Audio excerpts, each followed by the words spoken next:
What's the funniest bathroom graffiti you've ever seen in your entire life? I'll go first. When I was 9 years old in 3rd grade, I went to an elementary school that used to be an old high school building. This building had no air conditioning, but that's beside the point. The bathrooms were like dungeons. It was gross. I walked into the bathroom, saw this little alcove that I guess they were doubling as a janitor's closet, stuck my head in there, and somebody pushed me.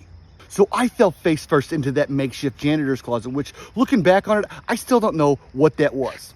When I got up and dusted myself off, I looked over on the wall, and this is what I read. He who writes upon these walls rolls their shit in little balls. He who reads these words of wit eats those little balls of shit.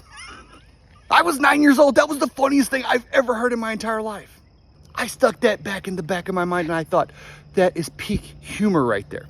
Fast forward 20 years later, I was at a job site that had Johnny on the Spots. And one day, while I was sitting in a Johnny on the Spot, getting paid to poop, I decided to share my bathroom wisdom with the world. At the end of the day, somebody walks into the show up trailer that wasn't on my crew, and he asked, who wrote that in that Johnny on the Spot?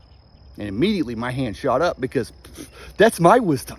He starts laughing. He says, where did you get that from? I said, it was on the wall of the bathroom in my elementary school. He said, which elementary school? And I told him. I tell him where I found it, and right before I tell him in the janitor's closet, he says, in the janitor's closet. His jaw drops, my jaw drops. I'm like, how did you read this? You're like my age, you should have been in my class. I told him the story how I found it, and come to find out, this dude is the one that pushed me into that freaking alcove. What? I don't remember him because his dad got a job in the city and he moved away. There's no moral to the story, but it is kind of weird though, right? Damn it, man.